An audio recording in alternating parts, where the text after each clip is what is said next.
There it is, folks. There it is. I don't know if you could tell what that is, but that is my very first official bird turd in my garden. My micro farm. So proud. That's my first bird turd. That is a sign of something special. This is Tyler Stansfield Jaggers with another quick episode of Kansas Now. Well, I had a really beautiful day yesterday. I started to build the corner of the perimeter for the little micro farm that I'm going to build, my backyard. I counted it out and I have roughly about 350 square feet of farmable land, maybe, if I'm lucky. Probably closer to 300 when you count, adding little barriers and other stuff. So, but 300 square feet is not bad. That's a perfect start for a micro farm, mini garden kind of vibe. And the one thing is, these walks around the lake helped my overall endurance for doing some of the shoveling and then raking and other digging and leveling work. But it was a different muscle group than walking the lake. So after I got done, I realized I hadn't really eaten anything that day. So I just started making my dinner. I'm like, I need a snack before making my dinner. I just had some celery with some peanut butter and jelly, because all I really had before that was coffee. And I started getting a rush of really healthy endorphins, and just because doing that gardening and that yard preparation for the micro farm, I would say, was similar to a form of yoga in a sense, where I wasn't really pushing myself super hard, but I wasn't going at it in a flimsy way. I was, scraping up the clay, finding the dirt, using the clay to secure the bricks for the perimeter. Very simple. And I felt like very good, and I could see why people get connected to even their small pieces of land, because it was a really good feeling. It was a positive feeling. 1 second. And it was a great feeling, and I felt like I could see why people like to use traditional tools when farming. And another factor is, if you use traditional tools for farming, you don't get to work as quickly, right? But the traditional tools, they make it so you don't hear this noise of the machinery, and you could hear the birds, you could hear the animals, you could hear the wind, and it's very special, okay? So I would say that is kind of cool about the traditional tools. And another thing that I was thinking about, is another thing that I was thinking about was, 1 second. Basically, I was thinking that if I make more of the yard micro farm, okay, and I upkeep it for micro farming, I don't have to mow that area anymore, because I'm already going to be using the cultivator, the rake, the other tools. So I won't even have to mow that because it's like being productive. It's not just growing just normal grass on the ground. It's making, I bought some basil, and I'm going to try something. I told you about the watermelon. I'm just going to try whatever I can get my hands on, seed-wise, and just see what survives. And I kind of would like to experiment and see if I can make any frost, cold weather, extreme weather, hardy fruits and vegetables. Just see which ones survive, and the ones that don't will just be used as fertilizer for the other crops. So it's like no loss. But I think that would be really cool, is to use a micro farm to create a situation where crops can experiment on themselves, really, and just see which ones could survive frost and which ones can't.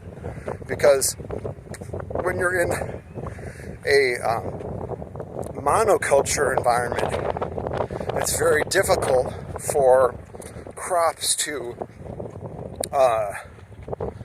adapt to different weather conditions, because a lot of people are buying these GMO seeds that are patented and they die after a year, and they're like, if you have seedless crops, that's like eunuchs, they're not going to be able to reproduce on their own if they're seedless. And they're probably also like GMO crops that you like, those are patented branches. But if you can make your own branches, that would be kind of cool, right? And when I say branches, I mean genetic branches. Okay? And like, you don't need I think selective breeding of crops is valid. I don't think you need to actually CRISPR edit crops, but I'm going to look into that for it to be valid. But really, when you think about it, that's something I want to look into. Like, if you're selling food, and let's say you start to scale, right? I think what you got to do is really zoom in and be like, well, if I make this, I'm not even going to touch anything seedless. I feel like it's dumb. And, I get it. People like seedless watermelon. But if you have, what about this? What if you can make watermelon that has seeds and be competitive? So you have a very competitive price, higher nutrient density. That's what I want to get into. Like, actually, I feel like people would be willing to buy crops that have seeds if, like, the nutrient count is dense enough that you could be like, okay, here's what we know is going to be in each watermelon, but there's a percentage chance that you might get between here and here of these trace nutrients that are really good for mitochondrial growth, cellular growth, that kind of stuff. So that's kind of exciting.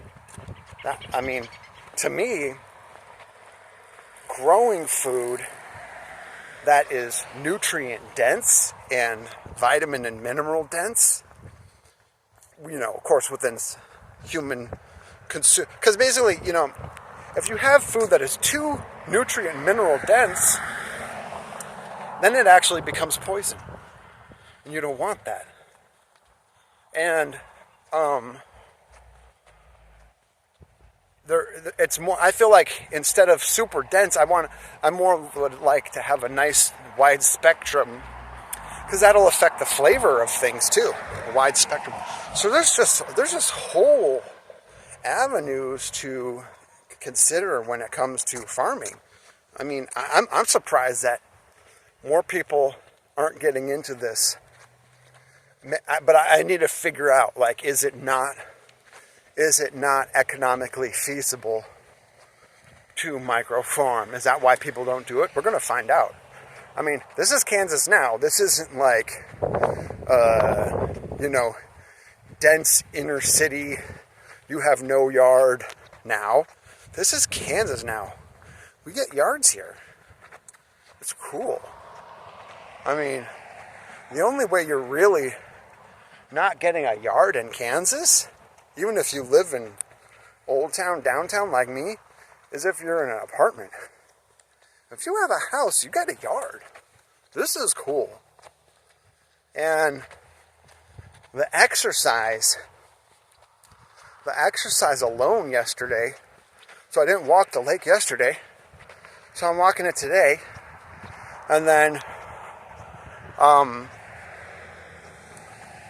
think I might splurge and break my fast food rule and get a snack here, because I did 7 miles, haven't eaten anything, and I am going to be buying bricks, so I'm going to splurge a little bit today, get a snack before buying my bricks, get my snack, buy my bricks. Tomorrow I'll work on the bricks, making it, keep going on it. But, I mean, what do you think? Do you think that it's possible for me to use this micro farm and make a couple bucks at the farmer's market? Because there's costs to, like, if you're going to go to a farmer's market, you have to rent your location, okay? And so you almost need to sell a minimum. And I think that's where it gets tough, selling that minimum at that farmer's market. So, that's a factor. Huh. Is it possible? I wonder how much it is. If it's like, it'd be cool if it's like a membership that you can pay up front at a discount or something in order to get access to your booth. Then you gotta factor in the tent, and you gotta factor in all these things. There's lots of hassly things. And there might be days where no one shows up, But, yeah, I think that it's going to be interesting experiment nonetheless. I'll see what happens. But, I mean, let's just think about it in terms of basil, okay? That's something I might do. And, one second. Okay, so let's say that we're looking at basil. And in terms of the fruit and vegetables that I'm talking about, none of these are analogies for anything illegal. These are all legal, like nothing is this code word for anything. When I say basil, I mean basil, okay? So, yeah. When I say potato, I mean potato, okay? Thanks, dudes. So, but I looked it up. An ounce of basil roughly goes for between $2 and $4. Well, if I remember right, there's 16 ounces in a pound.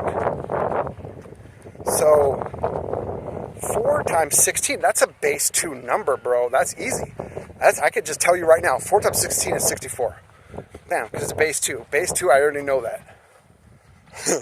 Like, chapow. I know my base 2 decently, right? And so $64 worth of basil per pound? Now, your costs, let's say with the little clamshell plastic things people like or whatever, let's say the costs are, I don't know. Because we don't have to worry about labor, bro. I'm doing the labor. So I don't have to factor that into my costs. I mean, clamshells are between 10 and... let's just say that it's 30 cents each for a clamshell. No, let's say 33 cents. So 3 clamshells is let's go crazy. Let's say it's 50 cents a clamshell. It's not. Let's go 33, because I think I'll be able to find them for 33, roughly. So 33 cents for a clamshell. So that means every 3 is $1, okay? 64, let's just round down to 60, divided by 3 is 20. So then, it's, okay, I'm going to be roughly spending $20 in packaging per, maybe with the sticker. Stickers are almost inconsequential, but let's do it anyway. Let's say stickers are going to be $5 per pound to label them properly. So I got the clamshell and I got the sticker. Between the sticker and tape, it's $5 a pound. Whatever. So $25 in supplies per pound. If I could sell them for $64 per pound, let's say I could sell them for $25. I get it. Let's say I could sell them for $50 a pound. That's $25 profit per pound. Is that enough profit? That means you only have to sell 4 pounds of basil to make it so your $100 fee is taken care of. Now, 60, that's 4 pounds of basil, but that would mean 4 pounds for your fee. We need to figure out what that fee is. I need to look into what the fee is, because that would be quite a bit of basil. 4 pounds of basil, that would be, 4 pounds of basil would be 64 clamshells worth of basil. 64 clamshells is a lot. That's like a stack. They'd have to really go. So I gotta think about this. So this is Tyler Stansfield Jaggers with Kansas Now. I'm going to look into how much it is to do a farmer's market. If it's a membership or if it's $100 a day, that's tough. No wonder farming is hard. If that's what it is a day. Because for me, buying the tent, I'm not even worrying about that. So I'm going to look into this. We'll touch base again soon. This is Tyler Stansfield Jaggers signing out. Kansas Now.